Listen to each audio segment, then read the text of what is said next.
Hey everybody, my name is Tim Wright. I'm a broker at Cushman & Wakefield. We're here down at the center, formerly known as CNN Center. We've been gifted a really cool studio space to start doing these conversations. Today I'm joined by an Atlanta legend, William Pate. William, welcome. Thank you. Welcome to the pod. Thanks for having me here. Yeah, we're really excited. I think we've got a lot of really good stuff to dig into, World Cup and Super Bowl and all that. As we dive in, I'm going to read off a little bit about William's background, and then we'll jump into the conversation. William Pate, you were president and CEO of the Atlanta Convention and Visitors Bureau, ACVB. William, he is an Atlanta native. He's dedicated his career to putting our city on the global map as a premier destination for business, culture, and adventure. Under his leadership, Atlanta welcomed a record 51 million visitors in 2024, pumping about $20 billion into the local economy and supporting over 300,000 jobs. Pretty incredible. Before the Bureau, you built a pretty impressive resume in marketing and sports. You're serving as president of Career Sports and Entertainment, which was a national firm specializing in sports marketing. And then before that, you were CMO at Bell South during its heyday, which is pretty great. I'm excited to hear about that. You're a proud alumnus of Georgia State, and you've been named on multiple lists of most influential Georgian, most influential Atlantan, plenty other accolades. Really, really excited for you to be here. And, Great. I'm happy to be here. This is awesome. Hey guys, I just want to take a second and thank our sponsors for today. Our main sponsor is SHR, or Songy Highroads. David Songy was one of our guests a couple months ago and really brought an incredible story about his career. Songy Highroads is a commercial real estate development company that has done almost $3 billion in developments. A couple projects that you might know here in Atlanta is the Hyatt Centric right behind Lenox Mall. There's also the Howell, which is a brand new apartment complex. And the most exciting project that they're working on is the expansion to the Savannah Convention Center. We're really excited to go down there probably early next year to show you guys what's going on, but they've broken ground. It's almost a $400 million project. It's been in the works for almost 10 years and very excited. So if you have any development opportunities or you want to learn more about them, please visit songyhighroads.com. Again, that's songyhighroads.com. Now back to the show. Well, good, man. I guess we can dive in. So you're from here. Like, Yep. what part of Atlanta did you grow up So I grew up in Decatur. Okay. And, you know, as you said, went to high school here, went to college here. Yeah. Even my time in telecom, where most people had to move around a lot, I was always able to live in Atlanta. So I've never really owned a house more than probably 15 miles, 20 miles from where I grew up. But I've gotten to see the entire world. So Yeah. it's been pretty good. That's cool. Where, what high school or I middle school? went to Shamrock High School, which is not a high school anymore. Now it's Druid Hills Middle School. But Got it. Okay. When did that I never heard of that. yeah, see, that's what happens as you get older. You know, the high school that you went to all of a sudden becomes something else. Yeah. It was over by Yeah. North DeKalb Mall, old North Okay. DeKalb Mall, that's Yeah. being redeveloped. Yeah. And kind of in between North DeKalb and North Lake Mall. Okay. Very cool. And then so you went straight to Georgia State. Yep. After that, what was Georgia State like at that Georgia time? State was such a fantastic experience for me on so many levels. You had Atlanta as kind of your campus. Yeah. So a lot of cool, interesting things to do. And Georgia State, a lot of people who went to Georgia State went to night school for their graduate degrees. Mm. So there weren't a lot of traditional freshmen. But I was there, got involved in a fraternity, got involved in a lot of activities at the university, had fantastic professors. And one of the great things about Georgia State was your professors worked during the day at a company, and then they would teach at night. Yeah. And so you would get these real world experiences when they were talking to you about, you know, different things that I majored in journalism as undergrad. Yeah. And you would get all these experiences from the newsroom and all that kind of thing. It was really cool. Yeah, I went there, got a degree in marketing, and it felt like it was like the longer I was there, the more impressed I was, and the more, you know, the deeper you get into the curriculum. Absolutely, And yeah. There was this one class, I was called PACE. It was like Panthers Accelerated Career or something. I think it was kind of like a sort of a guinea pig program that we went through, but they paired us with companies here in Atlanta. We were paired with Clarkston over on the east side of town and helping with their economic development. Yeah. But it was like a really cool semester where you really got your hands dirty on stuff. Yeah, I mean, it was you got a lot of great real world experience which was so valuable when you got out in the real world. And issues and things would come up at companies, and you'd be able to say, I remember hearing about this, at a different company. And so that kind of experience was invaluable. And like I said, I thought the professors were fantastic. They, taught me so much, not just even about education, but just about life and things that I would be experiencing. And I think on that time very, very fondly. Georgia State was the college option for me. I was first person in my family to go to college. Wow. And that was the option. I had to work during the day and go to school at night. And it was great. And, as you know, college is what changes the trajectory of your life. Yeah, man. Okay, what year was that? And also, what was the campus like at that time? 'Cause they bought up a lot of downtown. Yes, they have. And they're so I graduated undergrad in 1981, graduate school in 1985. And it was, Atlanta was going through one of its transitions, which we go through, a lot of times. The Omni had been built. And so it was, we brought the Atlanta Flames here. So it was a really great date night because no one had ever seen hockey. And so, and it wasn't very expensive. And so you could, it was a really great place to go to date night. Underground was really starting to kind of subside, but there were still a few places in underground Atlanta that you could go to. I know, the Centennial Olympic Park, that's like a kind of warehouse industrial park. It was kind of an industrial district, yeah. Wow. It's really interesting to think about Billy Payne looking over that and being able to create that vision of having a park as a central place for people to come to, and correctly envisioning that all the things that would come around it, that would be built around it. Yeah. And it really, that's what really kickstarted our tourism industry in Atlanta. Because, of course, the aquarium was one of the first buildings that was built, and then followed by the World of Coke, which are two of our iconic attractions for people who come here to the city. Tell me about that. So, like, when were those projects, like, ideated and started? Like, you probably saw some Business Chronicle articles about them. Like, hey, Atlanta's thinking about doing this. Like, was that? That late was 90s? No, it was early 2000s when the ideas were actually, beginning to be formed. Bernie Marcus wanted to have a legacy in Atlanta, and so he decided to build the largest aquarium at that time in the world. And then the World of Coke was looking for a location. They were in underground Atlanta. They were looking for a new location. Yeah. And so they kind of were paired up. And, once they kind of, anchored that side of the park, we had the convention center on the other side. At that time, Phillips Arena and the Georgia Dome. So you kind of had both ends of the park covered, and you just knew additional development, was going to come, which is exactly what happened. Yeah. Very cool. Hey guys, I just want to take a second and thank today's sponsors. This episode is brought to you by USA Cabling Technologies and Solutions. Alex Morris and his team are just the most incredible partners. They've helped us get our studio going here. Anything that you need for low voltage or audio-visual needs in your own build-outs or office suites, they are just A+. So if you want to learn more about them, you can go to their website, usacablingtech.com. Again, that's usacablingtech.com. Now back to the show. Well, I know that whole area, it's just, we've got this number of 50 million or something this last year. Like how many tourists have come through since that creation, like early 2000s? Oh my gosh, it's hundreds of millions. If you think we do an average of 50, let's say we do an average of 50 a year. Yeah. Wow. It's just over the last 10 years, that's 500 million people. Yeah, no, it's good. I think a lot of people in Atlanta just kind of overlook how much of a powerhouse it is down here. Well, the interesting thing about tourism, it's the largest industry in almost every city in the world, because there are so many transactions that take place when somebody travels.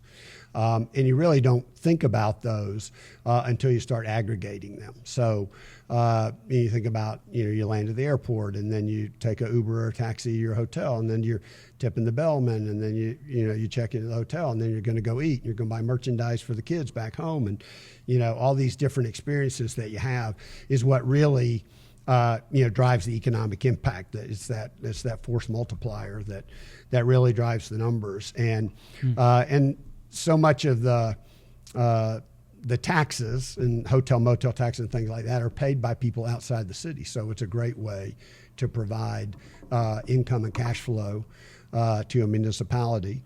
And Atlanta's been very blessed. Early on, the legislature decided to invest in the the creation of the Georgia World Congress Center as a way to bring convention business here to the city. And of course, we've had several expansions since then. But convention business has always been very strong in Atlanta because we're a business city. And it's a natural extension of business. Yeah. What did we do before we had the GWCC, like for a convention? They just rented out a hotel and I think originally it kind of started with America's Mart in the facility downtown, and every year they would have shows to bring shop owners and people to come in and buy merchandise that they would then sell in their shops. And so that was how things always come together. The Mart was built. You had all these people coming downtown. Then you built the Hyatt because you needed to house them. Then you had some restaurants because you had to feed. And then it kind of expands from there. So that was one of the big drivers, early drivers of bringing folks into town. Got it. Well, there's a lot we can dive into. I want to kind of finish your upbringing. So you're coming out of Georgia State, did your master's program, and then what was your first job out of Georgia State? My first job out of school, I hadn't even graduated yet. I got it my last semester. Yeah. I was the assistant PR director at Goodwill Industries. Really? Okay. Here in downtown, over on Glenwood Avenue. It was on Glenwood Avenue at the time, and that was kind of my first job. Quickly followed by a move to the American Red Cross. And I wanted to go to the Red Cross because they had a community board of people in Atlanta. And I knew if I could present to that board, somebody would hire me. And sure enough, one of the board members worked at the Southeast Area Association. And so I went down there. That was on the south side of town, and did, PR at the time. But that's where I learned advertising, because we were doing the milk commercials and all that kind of stuff. And I got very close to the lady who was running advertising, and she kind of saw that I had a good eye for things that would be successful. And so she would bring me into meetings and ask my opinions and stuff and kind of teach me about that side of the business. And so then, there for 5 years. Then I worked in an agency for a few years. Okay. Then I got an incredible break. Very lucky break to run advertising, PR advertising for MCI, the long distance company, which was bringing their business division here to Atlanta. Which when I was digging into that, I mean, it sounded like a madhouse of this like kind of ad, like y'all were fighting up against AT&T, and which was the biggest brand in the world at the time. Yeah, and it was it kind of felt like what people refer to as a startup today. I mean, it was just small group of people doing amazing things. I learned so much. It was like getting 2 PhDs in business working at MCI, because the leaders were so smart. And I learned so much there, and we had great success in our marketing programs, taking share from AT&T. I still lean back on a lot of the lessons that I learned there as I've kind of gone through my career. It was a fantastic company. Of course, then, we get bought by Bernie Evers and the folks at WorldCom. I left and went to Bell South as the CMO. And then Bell South got bought by AT&T.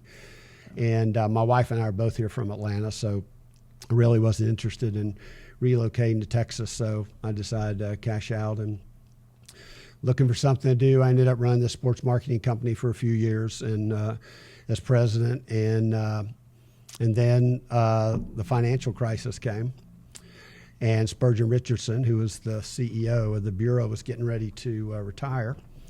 And they asked me if I would help them, get through the crisis. And I had chaired the board of the Bureau during 9/11. So I knew what it was like when there was no business in the city. And so we put some things in place that really helped Atlanta recover. And so they asked me to come and help with that. And we had really good success, thank heavens. Got out of the ditch, and really, by 2010, we were really hopping. Yeah.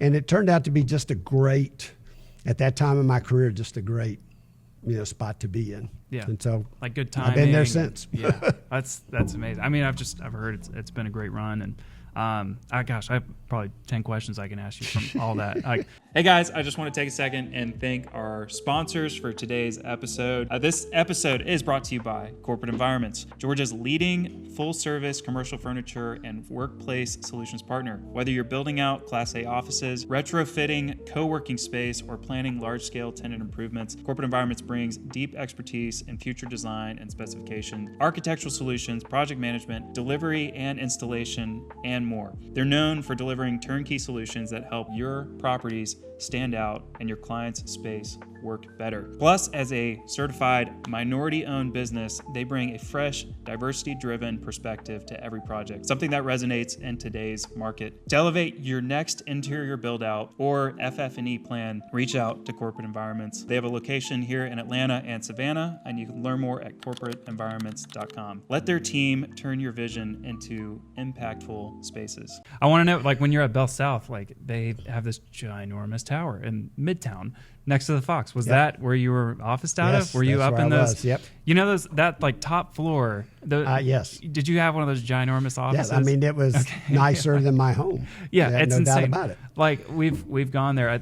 I was working with a group that helped lease that tower, and I mean, it's insane. You have 1,000-foot office, maybe it's 2,000 feet for one person. It was and there's a large. private bathroom. Right. There's a shower, and it's on the top floor of this. Yeah, it was crazy. definitely over the top. It is. Yeah, walking it today, you're they would never do this. Oh yeah, again. No. But you got to also remember that back in those days, Bell South was a monopoly, and so they were just making much money, just making a lot of money, and looking for ways to to build their assets. And it was very nice. It was definitely an awesome And they've building. got that little staircase in the middle there. Yeah. Okay. Well, I've never met anybody that had an office up there. Yeah. When we walked it, I was like, I wonder who had their office over here. Okay. So back to Spurgeon Richardson. Yep. I've heard he's quite I would say a legend of Atlanta. I just researching for this conversation, it came up a couple times. For people that don't, I didn't know who he was. For people that don't know, can you fill us in on who Spurgeon was? Yeah, I mean, Spurgeon was a legend, not only here in Atlanta, but in the hospitality community across the country, very active nationally. Prior to coming to the CVB, he ran Six Flags, which was for years and years, one of the top attractions in the city for sure. And so he made it one of the top attractions, I guess I should say. And, just a guy everybody knew, very customer service focused. And he was just great and a great human being. Mm-hmm. And, they always say you don't want to follow a legend. But the circumstances just happened to be that was going to be the case. But, for me, it was, as I told the staff when I met them the first day, I'm not going to be Spurgeon 2.0. I'm a very different person. I'm a business person. I look at things through a business lens. And Spurgeon was really an attraction and customer service person. He understood it, from that side. And so very different approaches, both had a lot of success. And, he was a wonderful mentor and a wonderful friend. Yeah. How long did y'all overlap for? I think.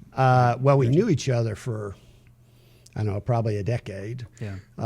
And then when I came in October, he was still in and out through the end of that year, and kind of helping me navigate, who I need to know, what I need to focus. Of course, unfortunately, at that time, we were in the middle of the financial crisis, and everything was crashing. Yeah. So at that point, just trying to get the ship. Right. Keep righted. the lights on. Right. Yeah. Yeah. Wow.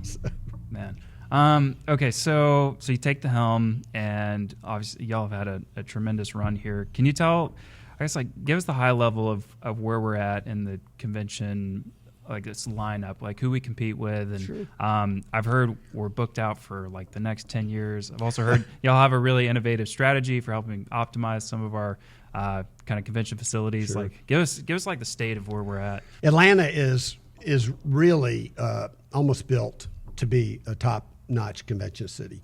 We have the fourth largest convention center in the country. Mm-hmm. We have 1 million feet of contiguous space. Only one of a handful of convention centers that have that, so we can have the largest conventions in the country. We can host them. Of course, we have the busiest airport in the world, most efficient airport. Delta has more nonstops domestically out of Atlanta than any other airline, second internationally only to JFK.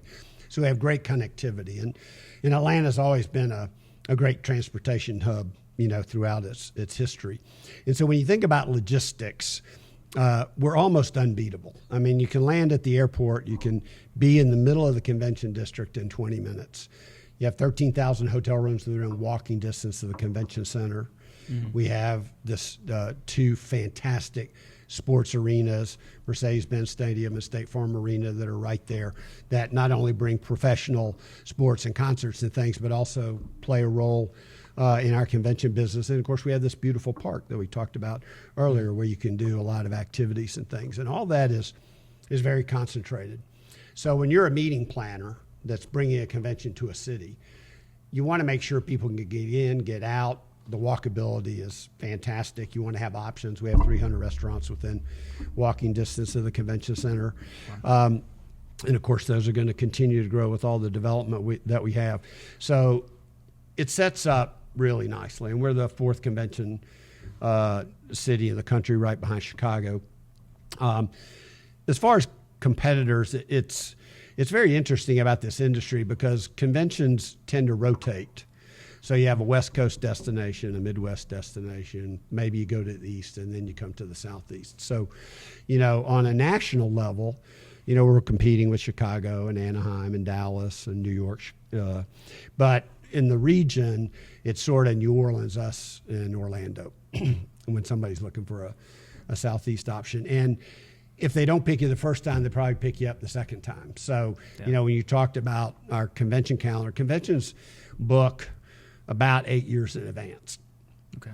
Right now, we just signed a convention the other day for, I think, 2037. So, I mean, that's when I tell you people are looking ahead, they're looking ahead. So, and one of the good things about our business is it's kind of an insurance policy on how the economy's going. I mean, we can tell if booking pace is really good and we're booking, we have our convention calendar booked out through 2030 and it's really strong. We know that the economy's going to be pretty good moving ahead. We can look at that. And because we're one of the largest industries in the city, if we're healthy, that's a good head start, right, on a good year. And so, we're still continuing to get business. As you mentioned, we've kind of got a strategy now because we've got all the big conventions booked. We've got a strategy now to go over sort of medium-sized and smaller conventions, many of whom have never been to Atlanta. There are about 185 that could be here. We've seen about half of them. So there's a lot of upside there, which helps us, with all the hotels we're building and everything. We got to keep filling them, right? And so we've got to continue to build compression in the city. And so that is a strategy that we're really executing very well and is really helping to build that compression. So people want to come here. Sports organizations want to bring their championships here. Meeting planners want to bring their conventions here. And with all of the development that's going to happen between now and the end of the decade, that's only going to accelerate the interest amongst people to come here. Yeah, no, I'd agree. And like you were talking about all the restaurants here, even just this morning, the Fuquay development, Pope and Land, talking about this plaza out here. Oh, we've got like another 30 restaurants coming. So tons of exciting things. Talking about championships, obviously we have World Cup next summer. We had a Super Bowl in 2019. We have another Super Bowl coming up, and some other events that I know that we're pitching for. Maybe let's talk about Super Bowl 2019. Like, I guess you helped win that for Atlanta. Well, we have one of the great advantages that Atlanta has is that we have a group of people that work on most of the big events that come to the city. And it also, in sports, it all starts with the Sports Council and Dan Corso and his leadership. And Dan manages the RFP process. He manages the event when it comes here.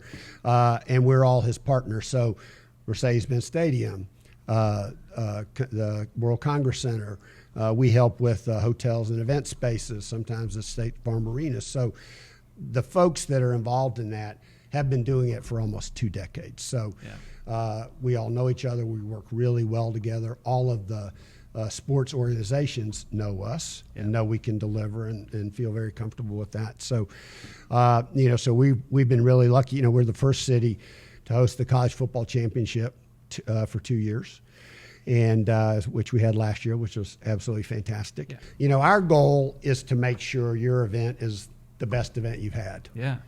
And when I think about that the college football championship we had in 2018, it was fantastic. Yeah. Then we had the Super Bowl, and I don't know if you remember, but we had a break in the weather that week, and it was 70 degrees every day. Yeah. And we had so many people downtown. Wow. That didn't have tickets, but just wanted to be a part of the experience. Yeah. And there was so much energy downtown. They had 3 concerts, a concert each night as part of the Super Bowl activities. And it was just a wonderful experience. Yeah. And when you have that people remember that. And, they want to, they like to go to places that can replicate that. And so we were very lucky to be able to get another Super Bowl for 28. We had we were on a run there. We were going to have the college football championship in 18, the Super Bowl in 19, and the Final Four in 20. Unfortunately, COVID derailed us as part of that. But then we were able to rebook the Final Four for 2031. So we got an opportunity to host that again. And I think that's just further exclamation that people like to have their championships. We have the HBCU National Championship, the Celebration Bowl, that happens the week before Christmas. And organizations that want to have successful championships, oftentimes they're going to choose to be in Atlanta. And FIFA, I think, is no different with the World Cup. Yeah. We're very lucky. We've got 8 games. Yeah. So we have 5 in the kind of the first round. We have 2 knockout rounds, and then we have one of the 2 semifinals. And it'll be a great opportunity to put Atlanta back on the world stage like we were during the Olympics. And we're expecting, hundreds of thousands of visitors, many of whom will be here for the first time. Yeah. It'll be a great opportunity to show off the city and all the new stuff that we're building. And, hopefully those folks will go back home and talk about the great time they had and come back with their friends. That's right. Can you tell us about that experience, like winning the World Cup? I think you were helping out with that team to win it. Like, when did that conversation start? And that started back, if I remember correctly, back around 2017, I think, is when the discussions, kind of first began. Yeah. The way the World Cup works, the country has to win it first. So they had to select the U.S. That ended up North America, Canada, the United States, and Mexico. And once FIFA decides that, then in the United States, the cities bid to be a part of it. And we were very lucky. We had, Mercedes-Benz Stadium, was built to World Cup specs. So that, that was in mind. Wow. Of course, the Atlanta United have had a spectacular run in the city. So I think what that really showed FIFA is Atlanta is a soccer city. I mean, when you're putting 70,000 in the stadium for regular season soccer matches, that says a lot about the fan base and the interest. And so all those things added up, and then just the general logistics and experience we've had running major sporting events and stuff, really helped us win that. Yeah, just knowing that, or finding out that we were going to be one of the cities that was going to host all these, to be able to host 8 games, was really a great win for the city, because it'll be basically a month of people just all around. Yeah. And it's going to be great for our industry. It's going to be great for the city, all the small businesses that support the travel industry here. Everybody should do really well. Yeah. The NFL had a great Super Bowl experience.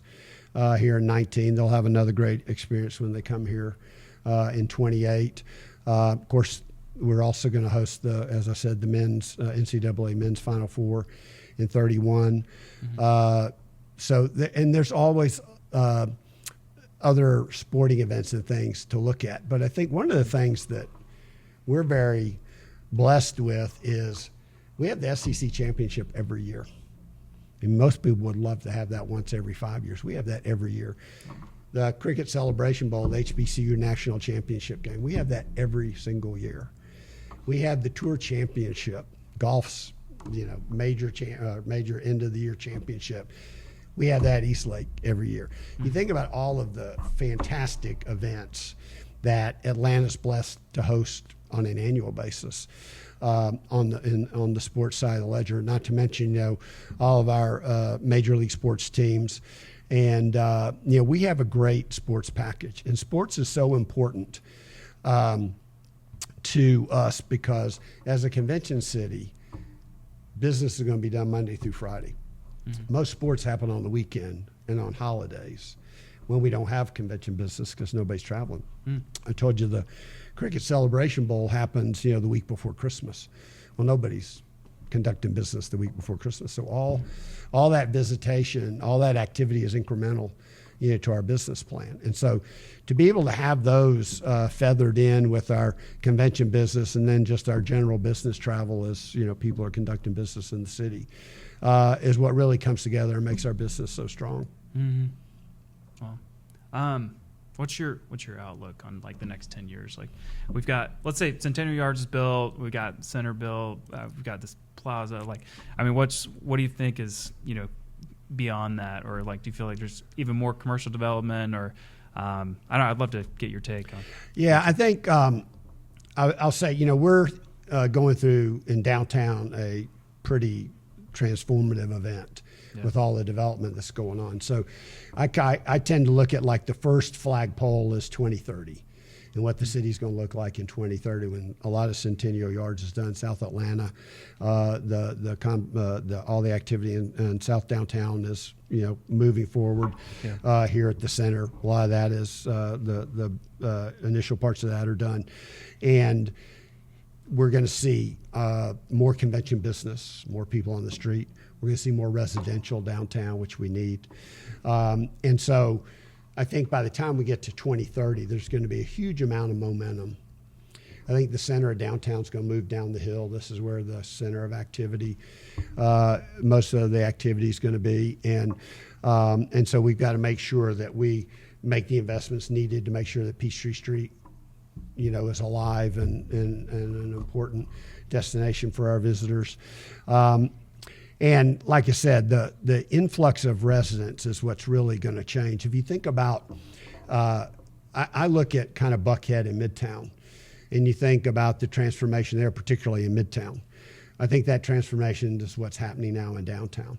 When Midtown first started and, some businesses and law firms were kind of going there, and then, residential started picking up, and then you got this great energy, and Kevin Green does such a great job there, kind of managing Midtown, and that all that energy is now hopefully going to come into downtown as we go through and get downtown transformed, and I really think that as we get to the 30s.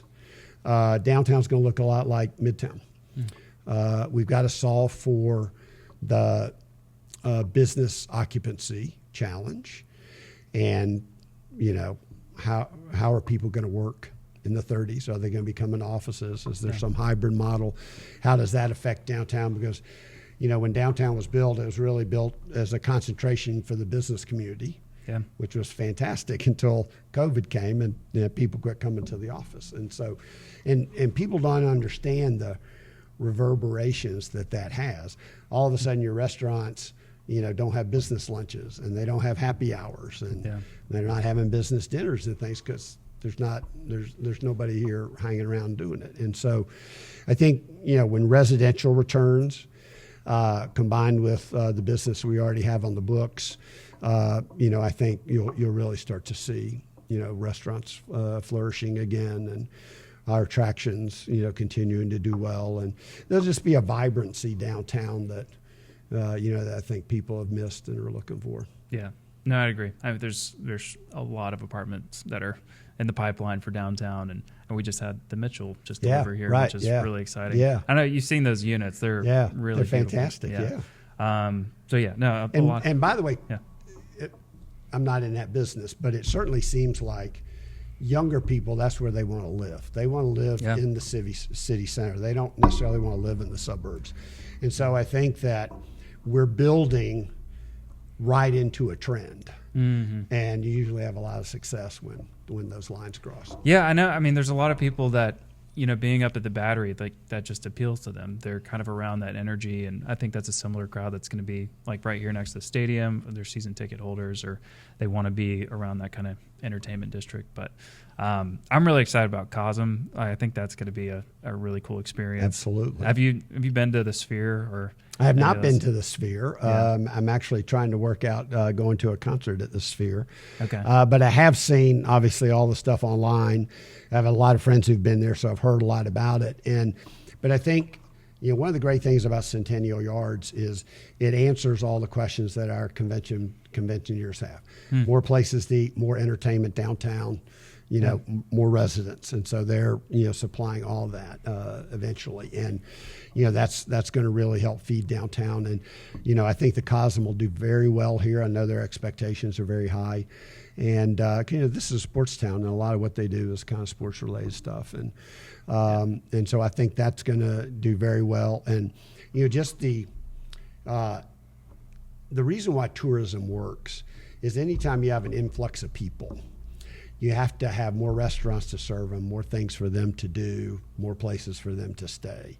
And then if you get more people coming, now you got to have more, you think about when I came to the Bureau, now this was during the financial crisis, but we saw 31 million visitors. So, we've had significant increases then, right? And with that increase has come more hotels, more restaurants, more attractions, all this stuff. So it's an industry that kind of feeds on itself. Yeah.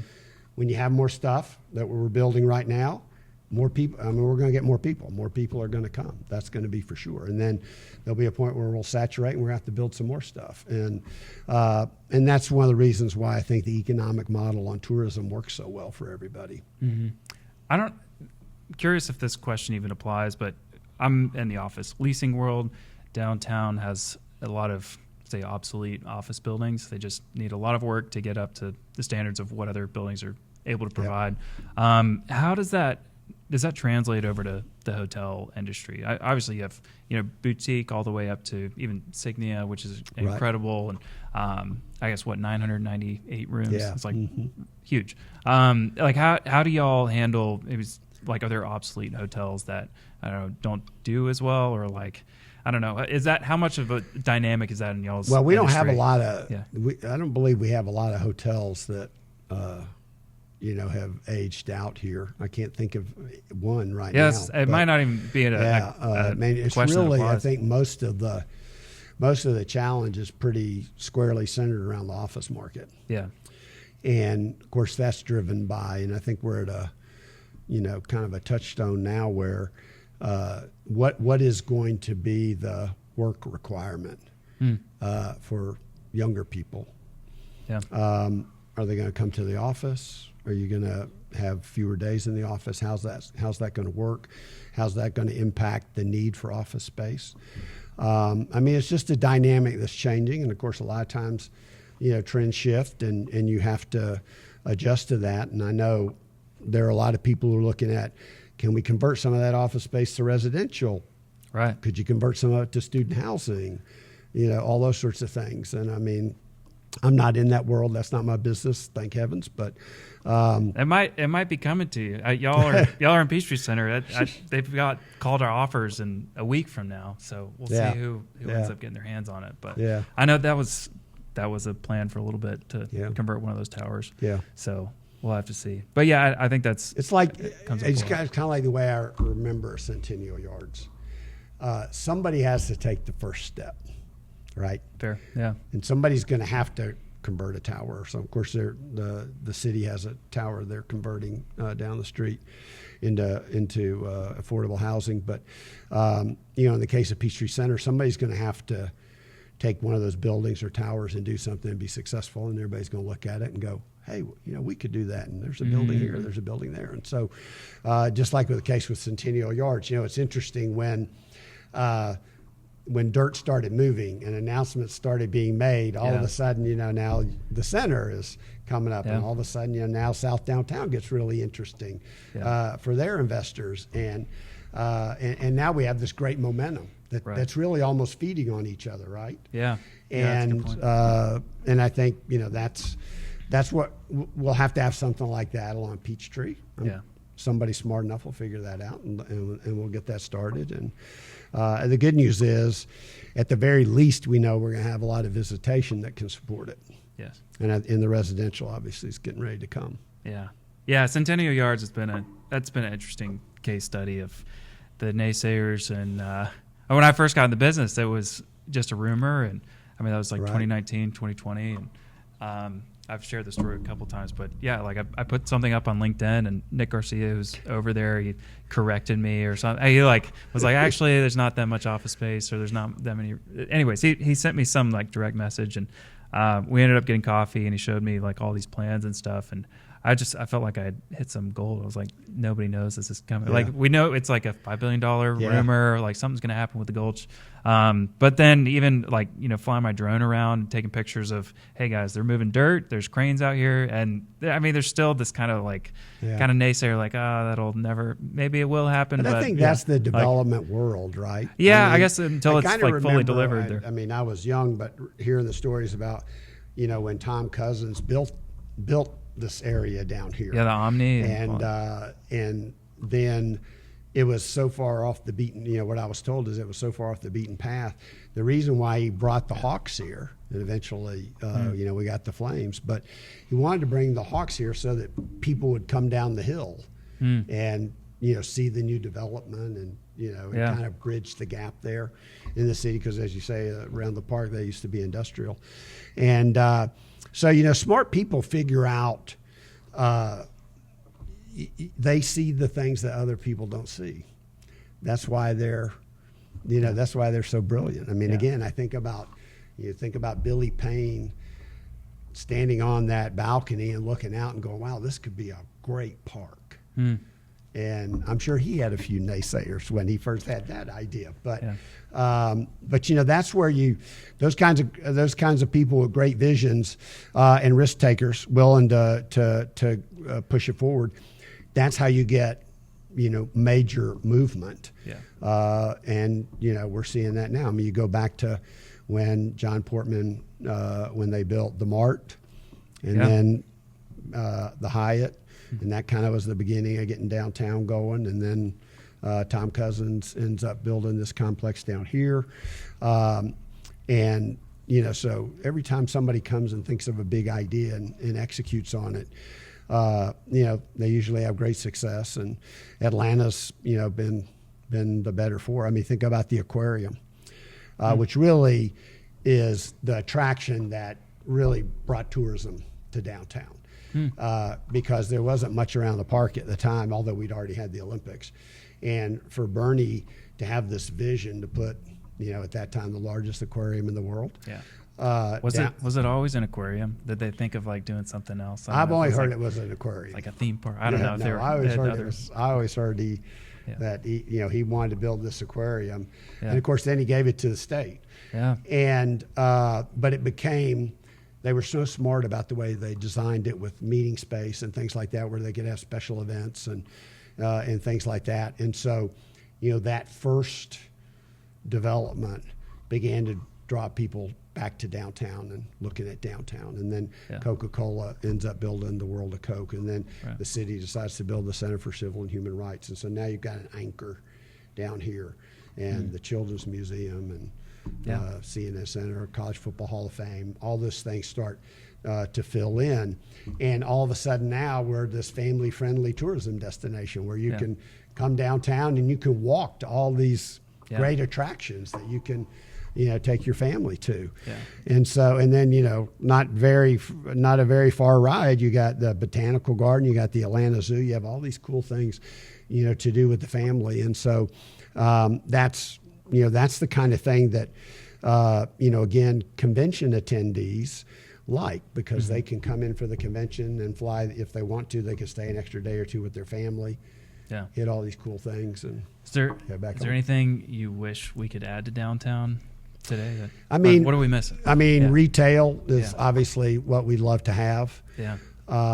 I think, and I think that, it's the chicken and the egg, right? Do you build the retail before the people come, or do you have to wait until the people come before you can have the retail? Right. Again, people who know that business better than me will figure that out. But I do think with the influx of residents that will be coming downtown in the next 5 years, I think that will get the attention of some retailers. We certainly have enough convention volume that could support some retail environments. And so I think the story is being built. Yeah. But again, it's going to take somebody who's going to be willing to be the first one, right, to go in and do it. But you've got all these really cool developments, the center, Centennial Yards, South Downtown, that are going to be very successful, and people like to be aligned with folks that are having success. And so I think I think that's where the opportunity to open up retail will be. Mm-hmm. So I think if we get some retail downtown, and continue to see more residents downtown, then we'll have a city that's really 24/7. Which is ultimately kind of what you want to get to, and I think that's coming, and I think that'll be here, probably within the next decade. Yeah, I think so. Okay, I've got one for you. What's your favorite, say, hidden gem in the city that you wish more visitors or convention goers would discover while they're here? Well, what we try to do at ACVB is push people out into the neighborhoods. Mm-hmm. Visitors they're looking for experiences. Mm-hmm. And when you look at all the neighborhoods that kind of make up downtown, or make up Atlanta and surround Atlanta, we have so many cool things to see. You go to Midtown, that's kind of the center of all our cultural, all of our cultural attractions. You go out to Buckhead, we have the History Center. Mm-hmm. We have, of course, the best shopping in the Southeast. There's so many interesting, we have all these kind of, quirky, I won't say quirky, but kind of really cool eating and dining establishments on the west side of town. We're building a lot of interest now, a lot of investment on the west side of town. A lot of cool eateries and things are beginning to be developed. And what happens, I think, a lot of times is you go into a city and you never want to be more than about 2 miles from your hotel, right? Yeah. And so what we've really tried to do is push people out. Go to the King Center. In the King Center complex. And then after you go there are all these great places to eat around Edgewood and, and Krog Street, and all those things. And so if you want to have experiences, and most people say they want to have experiences, the great thing is Atlanta has a broad array of experiences for people, from sports to culture to history, almost anything you're looking for. And we're really encouraging people to get out and explore this neighborhood. It used to be hard to do that because taxis ran downtown, Midtown, Buckhead, and back, and then they'd take you to the airport. And now you've got Ubers, which are everywhere. So you can take an Uber out to Decatur, and you're going to be able to get an Uber back, right?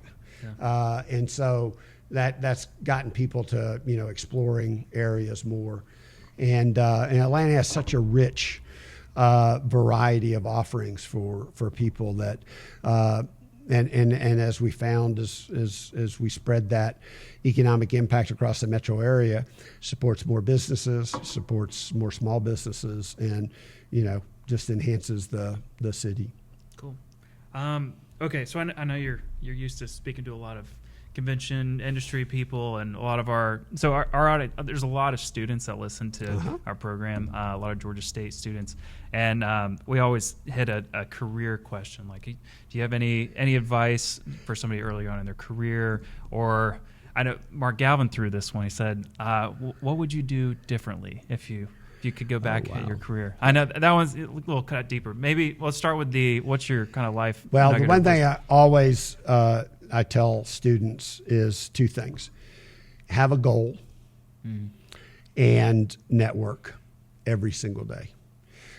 And what I say about having a goal, when I graduated college, my goal was to retire as the PR director at a company making $50,000 a year. Because I didn't know anybody who made $50,000 a year. Yeah. And I just thought, if I could do that, my life would be awesome. Yeah. And the reason why it's important to have a goal is then, very early in my career, I, obviously was able to hit that goal. And so then I had to set another goal, and I had to set another goal.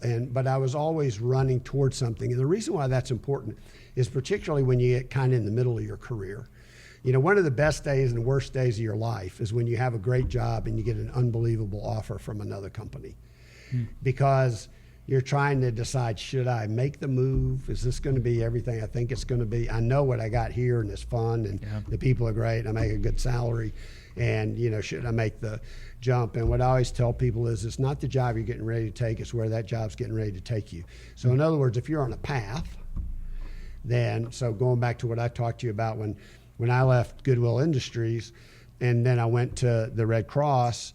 And then I went to the Dairy Association. Well, I knew I ultimately wanted to work in corporate America. Yeah. And you can't get to corporate America from the Dairy Association. Can we talk about this board meeting that you said, if I present in front of this board, somebody's going to hire me? Yes. Like, what was going through your head there? Like, how do you get that confidence to be like, I know? Well, I don't know if it was confidence or if you just, don't know what you don't know. But I just thought that, if I could get in front of, the right people, a business leader, and I could present, and I knew my stuff, which of course I was going to know, then I just felt like, eventually somebody would have a job.